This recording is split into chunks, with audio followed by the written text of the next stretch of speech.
Hello दोस्तों, आप सभी का स्वागत है क्रिस्टल ऑल स्टडी चैनल में। चलिए आज हम करेंगे हमारा लेक्चर नंबर 8, जिसमें हम कुछ इंपॉर्टेंट एमसीक्यूज़ देखेंगे जो हमारा रहने वाला है मोस्टली डिसीजेज और उसके ट्रीटमेंट से। ठीक है, let's begin without wasting much time. और ये आपका सीयूईटी जनरल टेस्ट का पार्ट रहने वाला है।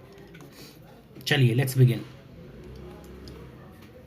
क्वेश्चन नंबर 1 कहता है which one of the following disease is caused bye protozoa. तो इनमें से कौन सी ऐसी डिसीज़ है जो प्रोटोजोआ से होती है? ऑप्शंस आर मलेरिया, डाइफ्थेरिया, कॉलेरा या न्यूमोनिया। दिए गए रोगों में से कौन सा रोग प्रोटोजोआ के कारण होता है? प्रोटोजोआ के कारण कौन सा होता है आपको बताना है। तो ये बच्चों आपको याद रखना है कि प्रोटोजोआ के कारण 2 डिसीजेज एटलीस्ट आपको याद रहे। पहला मलेरिया और दूसरा काला अजहर। तो इसका राइट आंसर क्या हो जाएगा? मलेरिया यहाँ पर राइट आंसर इसका हो जाएगा। ठीक है। डाइफ्थेरिया आपकी बैक्टीरियल डिसीज़ है, बैक्टीरियल। कॉलेरा आपकी बैक्टीरियल है। ठीक है। और न्यूमोनिया आपका बैक्टीरियल वायरल दोनों हो सकता है।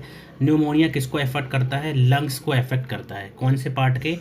ह्यूमन बॉडी के। तो ये लंग्स को करता है। और ये न्यूमोनिया होता किससे है? तो ये होता है स्ट्रेप्टोकोकस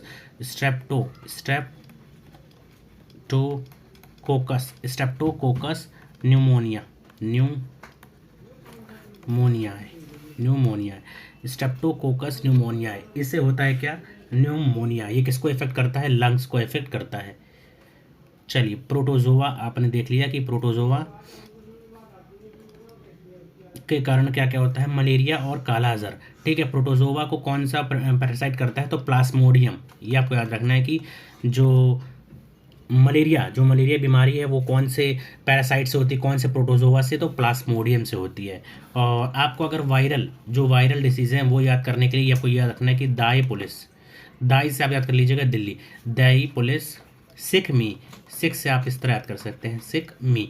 तो डी से आपको याद रखना है डेंगी। ठीक है, डेंगी। AI से आपको याद रखना है एड्स। पुलिस से आपको याद रखना है पोलियो।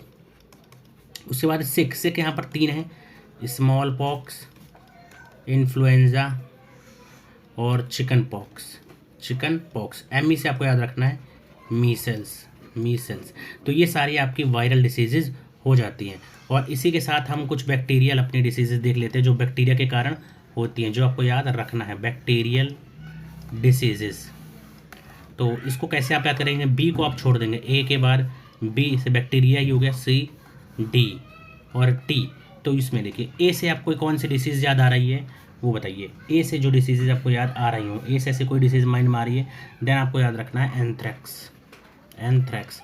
ये थोड़ा टिपिकल नहीं, इतना आसान नहीं है, लेकिन आप फिर भी जान सकेंगे कि ए से अगर बैक्टीरियल है, बी से बैक्टीरियल है, तो वो ABCD हमने इसी में सीखा था। एंथ्रैक्स हो गया, बी से बैक्टीरियल हो गया डिसीज़ के नाम। सी से आपको एक चिकन पॉक्स मिलता है, लेकिन मैंने ऑलरेडी आपको बता दिया कि सिक में चिकन पॉक्स आता है, वो वायरल डिसीज़ है। उसके बाद यहाँ पर आपको कॉलेरा, कौन सी डिसीज़ है? कॉलेरा। देन डी से आपको याद रखना है डाइफ्थेरिया। ठीक है। डेंगी और डाइफ्थेरिया, ये डेंगू होता है वायरल, डाइफ्थेरिया होता है आपका बैक्टीरियल। टी से आपको 3 याद रखना है, TB, टिटनेस और टाइफाइड। TB, टिटनेस, टाइफाइड तीनों बैक्टीरियल डिसीज़ हैं। ये आपके लिए हेल्पफुल रहने वाला है एग्जाम्स में। फंगी आपका जो स्किन डिसीज़ होता है, वो सारा आपका क्या हो जाएगा? फंगी से। ठीक है। आई होप आपको यहाँ तक क्लियर रहा होगा। चलिए अपने अब नेक्स्ट क्वेश्चन की तरफ बढ़ते हैं। क्वेश्चन नंबर 2 कहता है which of the following given organs are affected by malaria. तो मलेरिया कौन से हिस्से को प्रभावित करता है? कौन से अंग को प्रभावित करता है? हृदय को, किडनी को, प्ली को या फिर पेट को? तो वो किसको करता है? हार्ट को, किडनी को, स्प्लीन को या फिर स्टमक को? तो आंसर हो जाएगा स्प्लीन। कौन से पार्ट को इफेक्ट करता है? स्प्लीन को इफेक्ट करता है। ठीक है। और इसमें क्या होता है? Spleen is affected by malaria, it often becomes enlarged. बहुत ज़्यादा बड़ा हो जाता है जब मलेरिया में होता है। ठीक है, ये आपको याद रखना है। आई होप यहाँ तक आपको क्लियर होगा। क्वेश्चन नंबर 3 कहता है which of the given human organs is responsible for alcohol detoxification. Alcohol detoxification का कौन से अंग से लेना है? लंग्स, लीवर, किडनी या इंटेस्टाइन? तो इसका राइट आंसर हो जाएगा लीवर। इसका राइट आंसर हो जाएगा बच्चों liver. Question number 4, okay, liver is responsible for alcohol detoxification. It detoxifies harmful substances through complex chemical reactions. चलिए क्वेश्चन नंबर 4 कहता है which of the following substances are responsible for arthritis in the joints of the body. तो arthritis के लिए कौन सा वो है जिम्मेदार, तो इसका आंसर हो जाएगा uric acid, albumin, cholesterol, urea या यूरिक, तो uric acid is the right answer. Question number, okay, arthritis is caused by deposition of uric acid in the joints and fluids within the body gout. Question number 5 कहता है dropsy disease, ये कौन से substance से होता है dropsy, तो ये आपको याद रखना है कि मस्टर्ड ऑयल से होता है। किससे होता है बच्चों, मस्टर्ड ऑयल से।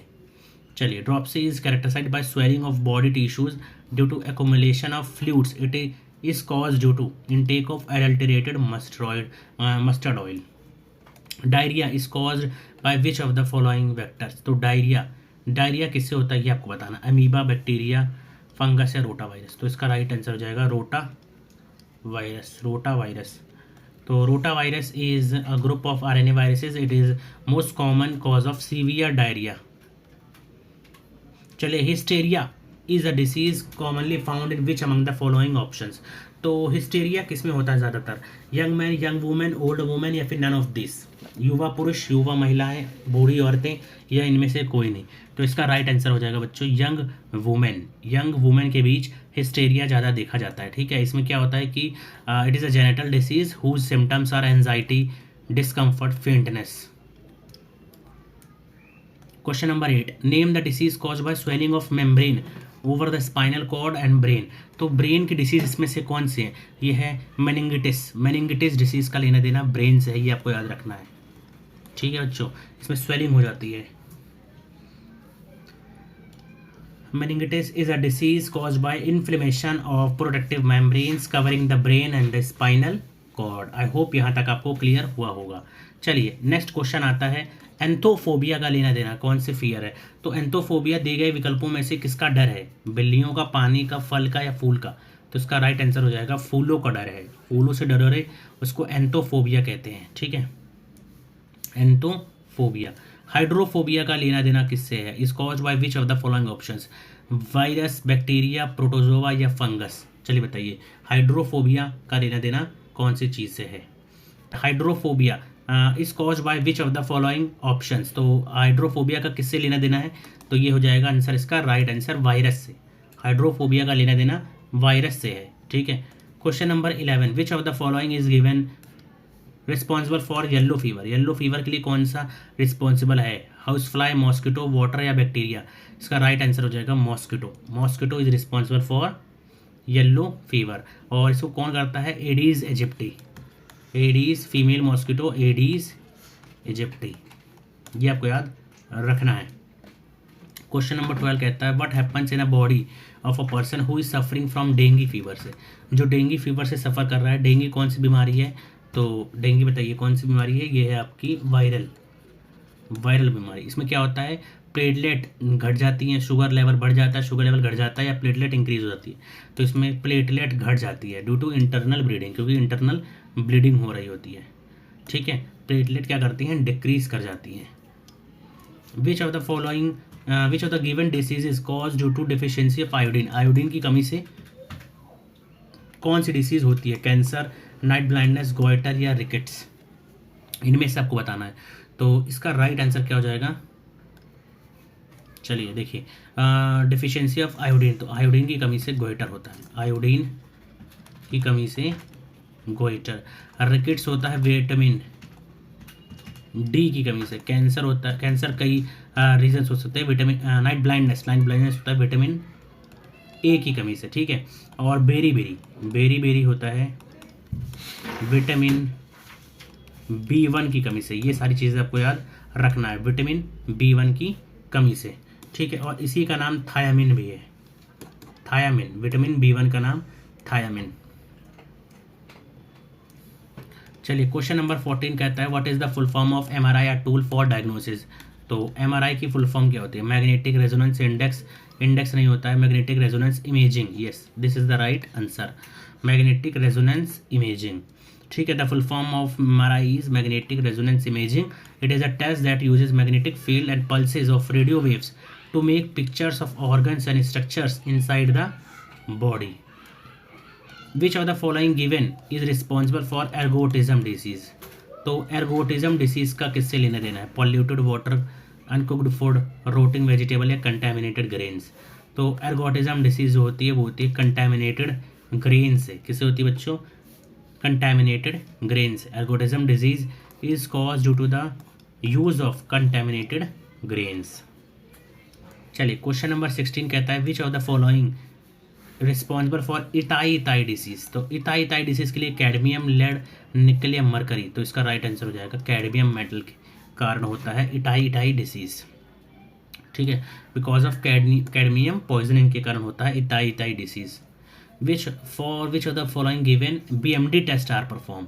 तो BMD टेस्ट किसके लिए होते हैं? ऑस्टियोपोरोसिस। यस, ऑस्टियोपोरोसिस के लिए, ऑस्टियोमैलिशियस के लिए होता है, ऑस्टियोपोरोसिस के लिए होता है। BMD टेस्ट क्या होता है? Bone mineral density measures how much calcium and other minerals are present in the bone. ठीक है, और ये ऑस्टियोपोरोसिस के लिए इस्तेमाल किया जाता है। क्वेश्चन नंबर 18 कहता है in medical terms golden hour is related to which of the following options? तो कौन सी चीज़ से गोल्डन आवर का लेना देना है? हार्ट अटैक, कैंसर, एड्स या चाइल्ड बर्थ? तो इसका राइट आंसर हो जाएगा हार्ट अटैक, क्योंकि पहले की जो 1 घंटा होता है उसी में मोस्ट ऑफ द डेथ होती है और वो क्रूशियल आवर होता है। तो ये चीज़ आपको याद रखनी है। Question number 19 which of the following disease are not treated under DPT vaccines? तो DPT वैक्सीन्स में कौन कौन से आते हैं ये बताना आपको। सबसे पहला आपको याद रखना है डायफ्थेरिया, पोलियो, और पोलियो के बाद आपका आ जाता है टिटनस। ठीक है, तो इसमें कौन नहीं आता है? टाइफाइड। इसमें कौन नहीं आता है? Typhoid is the right answer.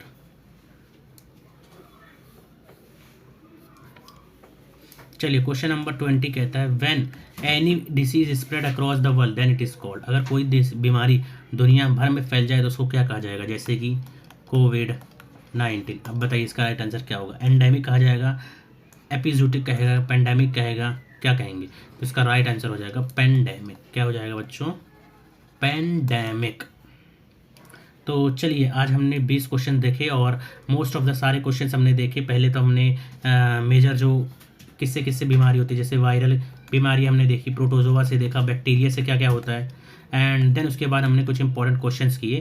That's all for today. I hope बच्चों आपको ये लेक्चर पसंद आया होगा। अगर आपको कोई डाउट है then you can just mail on this number, और ये हमारा बैचेस वगैरह ज्वाइन करने के लिए आप इस पर कॉन्टेक्ट कर सकते हैं, व्हाट्सएप वगैरह। और अगर आपको क्विज चाहिए, कोई भी क्विज करना होता है जो हमारी CUET के लिए, या फिर आपको PDF वगैरह चाहिए, तो आप इस टेलीग्राम चैनल को ज्वाइन कर सकते हैं। That's all for today. I hope you will like this channel and subscribe our channel, as well as if you have any doubt you can just comment us and we will respond to that. Thanks.